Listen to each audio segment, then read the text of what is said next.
Hi guys and welcome back to Broken Game Rates Fish. In today's YouTube video, we're going to tell you guys some plans I have and see what you guys think.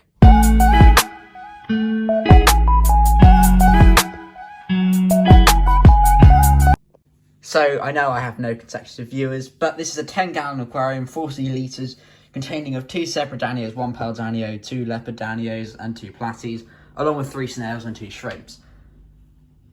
Snail up there, and the shrimps are usually under there. The tank's an absolute mess. It's getting cleaned this week, as in literally I'm doing it in like 2 days. The acrylic plastic glass stuff is like absolutely filthy, and same with the filter as well. But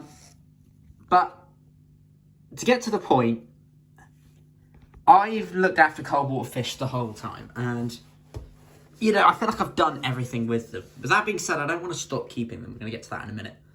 But I'm thinking we turn this into a tropical aquarium.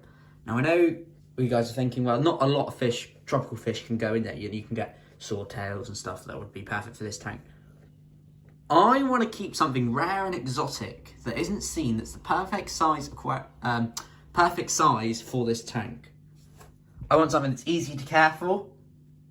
On something that the water parameters are perfect for. And I think I know what fish that is. And that would be the shell dwellers. The shell dwellers are literally, well, they live in shells, obviously. You get escargot shells cover at the bottom. You know, the 10-gallon, I'll probably get 3 or 4 maybe. They're very expensive. And I know that they breed heavily as well. I would want to try and get, you know, maybe a pair or maybe 2 pairs. Put the shells randomly, even though they will move them. With that being said, we'll have to completely redo the scape. Take out the substrate. Take out the wood, take out all the plants, and instead what I'd want to do, I'd want to have a sand bottom that's like not very thick, very thin, and then I would put the shells on top of that, and then what I would want to do is somehow get a piece of wood that goes from like, well, I'd want a new background as well. I'd want to restart everything. I would like to get like a big piece of wood that goes diagonally. I don't know how I would get that.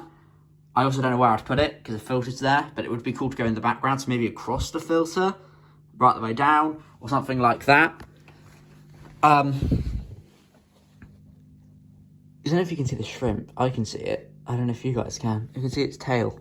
Anyway, that I feel like is something I want to try. They're very expensive fish, so I've got to kind of figure my way around that. You know, sand bottom. And that's going to make you guys wonder, what are we going to do with all these fish? Well, I do have another aquarium.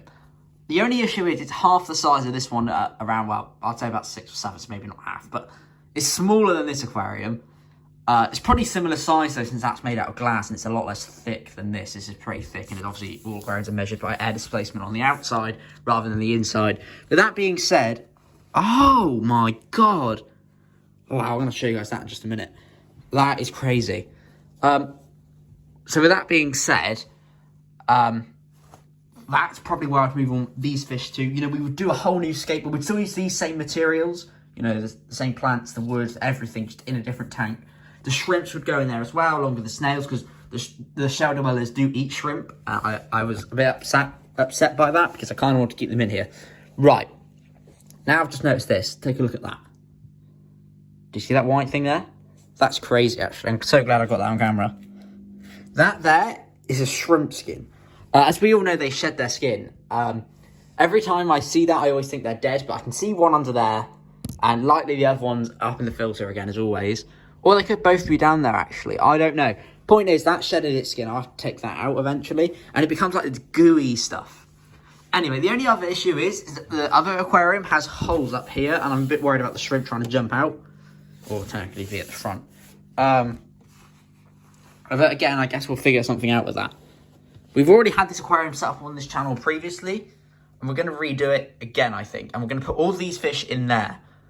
I gotta say, this is a part of a much bigger project that I can't tell you right now.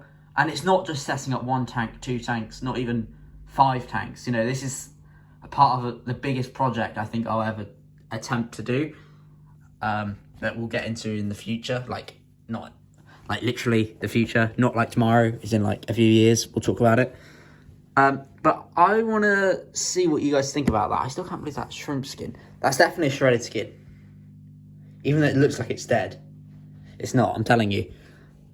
But anyway, that's technically the idea. So, 3 or 4 maybe shell dwellers. Well, probably shell dwellers. The thing is, they would have to go on their own. Any other fish that it would go along with, like frontosa or something, would not even close to being... this tank wouldn't even be close to big enough for them. But I'm thinking, just a pair, maybe 3 or 4 even, shell dwellers, and we'll see what happens. We'll put the shells in that we need. I think 3 shells per shell dweller, if I remember correctly. They breed. That'd just be great. But we have to take everything out of this tank and set them up in another aquarium. But what do you guys think about that?